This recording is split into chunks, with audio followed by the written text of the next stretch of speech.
Movie की starting scene में हमें एक फॉरेस्ट को दिखाया जाता है जहां पर हम कुछ दोस्तों को देखते हैं जो कि एक लेक के पास होते हैं। दो दोस्त तो आके के पास होते हैं, लेकिन उनकी एक फ्रेंड जिसका नाम जेसिका होता है वो अपने रूम में होती है। तभी जेसिका की फीमेल फ्रेंड वहां पर आती है और वो उससे बाहर आने का कहती है, लेकिन जेसिका उसकी कोई भी बात नहीं सुनती है। तभी जेसिका की फीमेल फ्रेंड एक बुक को रीड करने लगती है, लेकिन उसी दौरान जेसिका डिमोनिक वॉइस में उस बुक के वर्ड्स को रीड करने लगती है और बाद में वो बेहोश हो जाती है। और जब उसकी फ्रेंड उसके करीब जाती है तो वो उस पर अटैक कर उसे मार देती है और बाद में बाहर आकर अपने दूसरे फ्रेंड को भी बुरी तरह मार देती है।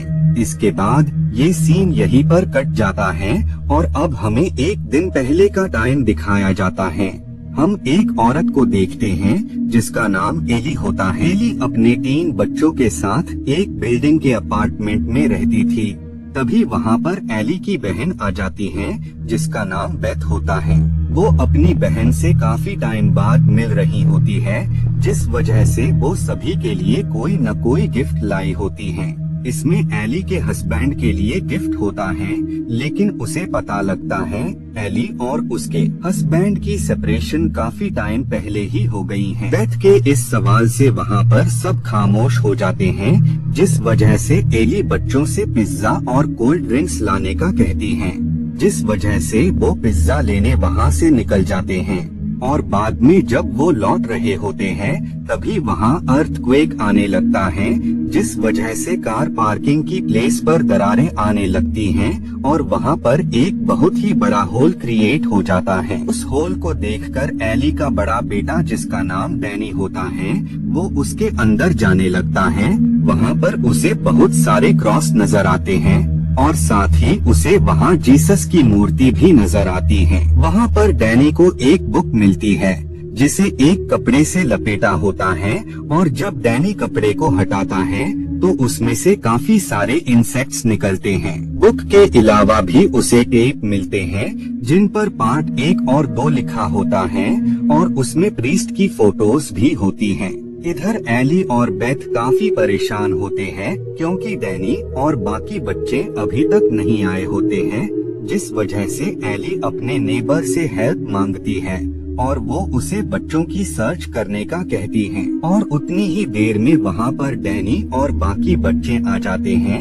एली उन्हें देखकर काफी खुश होती है और साथ ही वो उन्हें डांटती भी है कि भूकंप के टाइम लिफ्ट का इस्तेमाल नहीं करना चाहिए। बाद में डैनी बुक और टेप्स के साथ रूम के अंदर चला जाता है और एली कपड़ों को लेकर लिफ्ट से नीचे जाने लगती है। इधर डैनी उस बुक को ओपन करने की काफी कोशिश कर रहा होता है, लेकिन उस बुक को इस तरह से लॉक किया होता है ताकि कोई भी उसे आसानी से न खोल पाए। उस बुक को देखकर लग रहा होता है कि उसे काफी सारे दांतों से लॉक किया हो। उसी दौरान डैनी की फिंगर्स पर एक कट लग जाता है, जिससे उसकी फिंगर से ब्लड आने लगता है और उसके खून का एक कतरा उस बुक में गिर जाता है, जिससे उस बुक का लॉक खुल जाता है। उस बुक में उसे काफी सारे अजीब पिक्चर्स नजर आती हैं, जो कि असल में हेल में मौजूद डीमंस की होती हैं। उस बुक को देखकर डैनी को कुछ भी समझ नहीं आ रहा होता है, जिस वजह से वो टेप्स को सुनने का डिसाइड करता है और वो टेप्स के फर्स्ट पार्ट को लगाकर उसे चला देता है। उस टेप में एक प्रीस्ट की आवाज होती है जो कि ये बता रहे होते हैं कि ये बुक असल में हेल में मौजूद डीमंस के बारे में है, जिन डीमंस को खत्म नहीं किया जा सकता। जिसके बाद डैनी दूसरी टेप को चला देता है और कुछ टाइम चलने के बाद ही उस टेप से डिमोनिक वॉइस आने लगती है, जिस साउंड को सुनकर डैनी काफी ज्यादा डर जाता है। इधर हम एली को देखते हैं जो कि लिफ्ट में होती है। तभी उस पर शैतानी ताकत हमला कर देती है, जो कि असल में उस टेप की वजह से आजाद हो गई होती है। वो डीमन एली को बहुत ही बुरी तरह मारता है और उसकी ब्रोन्स को ब्रेक कर देता है, जिससे एली को बहुत ही ज्यादा पेन होने लगता है। इधर घर में लाइट चली जाती है, जिस वजह से पूरे घर पर अंधेरा हो जाता है। बाद में उन्हें पता लगता है कि बस उन्हीं के ही घर की लाइट गई है। भी वहाँ पर एली आ जाती हैं, जिसकी हालत बिल्कुल भी ठीक नहीं लग रही होती है। बाद में वो किचन में जाती हैं और वो अंडे पकाने लगती हैं। बेथ को एली की कंडीशन बिल्कुल भी ठीक नहीं लग रही होती है।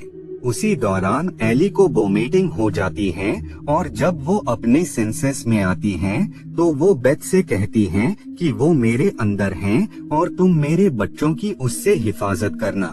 जिसके बाद एली बेहोश हो जाती हैं। वो लोग एली को हॉस्पिटल ले जा रहे होते हैं, लेकिन अर्थक्वेक्स की वजह से स्टेयर्स भी टूट गई होती हैं और लिफ्ट भी काम नहीं कर रही होती है, जिस वजह से वो लोग उसे बेड पर ही लिटा देते हैं। और शॉकिंग बात ये होती है कि काफी ट्राई करने के बाद भी वो अपनी आइज को बंद नहीं कर रही होती है। बेथ अपनी बहन एली की हालत देखकर काफी परेशान होती है। तभी उसका फोन रिंग करने लगता है और जब वो उसे उठाती है तो दूसरी तरफ से उसे एली की आवाज आ रही थी, जो कि उससे कह रही होती है कि उसकी बॉडी बर्न कर रही है। और इतना कहते ही उसका फोन गिर जाता है, जिससे उसमें क्रैक आ जाता है। तभी एली भी उठ जाती है और जब बेथ उसकी बॉडी को टच करती है तो उसका शरीर वाकई काफी गर्म होता है, जिस वजह से वो लोग उसे बाथटब में ले आते हैं। लेकिन बाथटब में आने के बाद ही वो वहाँ से निकलकर ऊपर वॉल पर चढ़ जाती है और वो डीमोनिक वॉइस में काफी तेज शाउट करती है, इतनी तेज कि वो लोग इससे बेहोश होने लगते हैं। बाद में एली उन सब लोगों पर अटैक कर देती है और वो कैसी को मारने वाली होती है। लेकिन तभी डैनी अपनी मॉम पर अटैक कर उन्हें कैसी से दूर करता है, क्योंकि अब तक उन्हें भी ये समझ में आ गया था कि एली के अंदर कोई शैतानी ताकत है। बाद में एली अपने नेबर पर अटैक कर उसकी एक आंख ही निकाल लेती है और वो उसे दूसरे नेबर पर फेंक देती है। एली को घर से बाहर देखकर बेथ डोर को अंदर से लॉक कर लेती है, ताकि एली घर के अंदर आकर किसी को भी नुकसान न पहुंचा पाए। इधर डैनी की बहन उससे लड़ने लगती है और वो उस पर ये ब्लेम डाल रही होती है कि ये सब उसी बुक की वजह से हो रहा है, जो कि तुम होल के अंदर से लाए, जिस वजह से उन दोनों में बहस हो जाती है। इधर कैसी डोर पर होती है, जिस वजह से एली उससे डोर को ओपन करने का कहती है और साथ ही वो ये कहती है कि डीमन उसकी बॉडी से जा चुका है, इसीलिए अब चिंता की कोई भी बात नहीं है।